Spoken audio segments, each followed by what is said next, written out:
आंगनबाड़ी सेविका सहायिकाओं को हड़ताल के दौरान चयन मुक्त करने वाले अधिकारियों पर सीएम नीतीश कुमार सख्त दिख रहे हैं।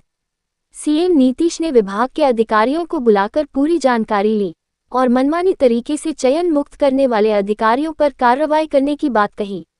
बताते चले कि आंगनबाड़ी सेविका सहायिका विगत 29 सितंबर 2023 से अनिश्चितकालीन हड़ताल पर चली गई थी। इससे सरकार की कई महत्वपूर्ण योजनाएं पूरी तरह बाधित हो गई। हड़ताल के दौरान सरकार से कई दौर की वार्ता भी हुई पर असफल रही। हड़ताल जारी रही और सरकार की महत्वपूर्ण पोषण योजना पूरी तरह ठप हो गई। आंगनबाड़ी के माध्यम से गर्भवती व धात्री महिलाओं और बच्चों को कुपोषण दूर करने के लिए पोषण प्रदान की जाती है। पहले तो ये सेविका सहायिकाओं की हड़ताल की वजह से प्रभावित रही, वहीं अब सेविका सहायिकाओं की चयन मुक्ति की वजह से करीब 2 माह से पोषाहार बंद चल रही है, या यूं कहें कि बाल विकास परियोजना की सारी योजनाएं ठप हो गई है। इससे पोषण चक्र टूट सा गया है। सरकार की योजनाएं लक्ष्य तक पहुंचकर टूट गई और सरकार की महत्वपूर्ण योजनाएं फेल हो गई है। आंगनबाड़ी केंद्र द्वारा 6 सेवाएं प्रदान की जाती है, जिसमें स्कूल पूर्व शिक्षा, पूरक पोषाहार, टीकाकरण, स्वास्थ्य जांच, संदर्भ सेवा व पोषण एवं स्वास्थ्य संबंधी जैसी महत्वपूर्ण योजनाएं चलाई जाती है।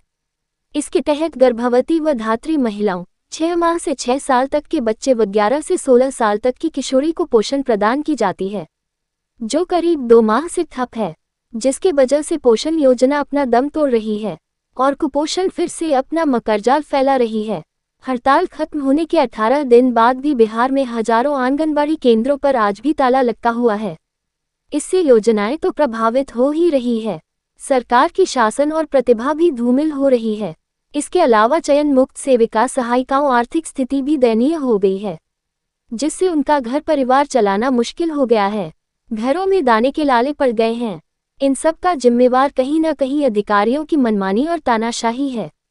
बताते चले कि हड़ताल के दौरान विभाग द्वारा डीपीओ को वीडियो कॉन्फ्रेंसिंग के माध्यम से मौखिक रूप से सेविका सहायिकाओं को डरा धमकाकर हड़ताल खत्म कराने के लिए दमनात्मक कार्रवाई करने को कहा गया।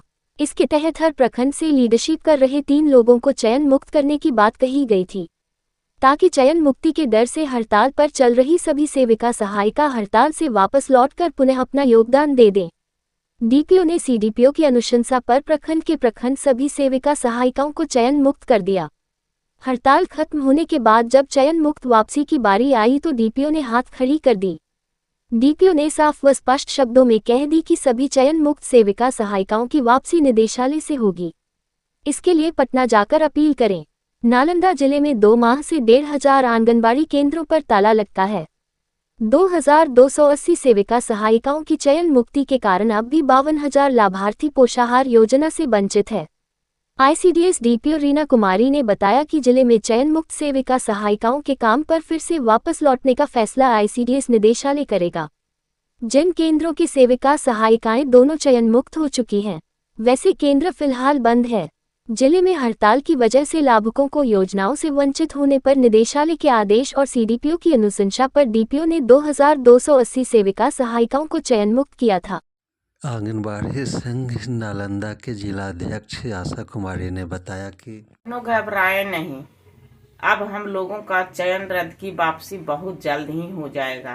कल मुख्यमंत्री अपने निवास पर आईसीडीएस निदेशक महोदय, सचिव महोदय और मंत्री समाज कल्याण मंत्री महोदय को बुलाकर पूरा क्लास लगाए हैं कि जो सेविकाओं को इस तरह से चयन रद्द करने की अनुशंसा की है, उनको सीडीपीओ हों डीपीओ हों उन पर कार्रवाई की जाएगी, अथवा एलएस अगर की हैं तो उनको चयन रद्द किया जाए। इस तरह से पूरा कल उन लोगों के बीच में चर्चा हुई है। अब देखिए कितना दिन लगता है हम लोगों का, शीघ्र ही होने की संभावना है। बहनों घबराएं नहीं, हम लोग भी बैठकर देखें पदाधिकारियों का अब तमाशा। जय हिंद।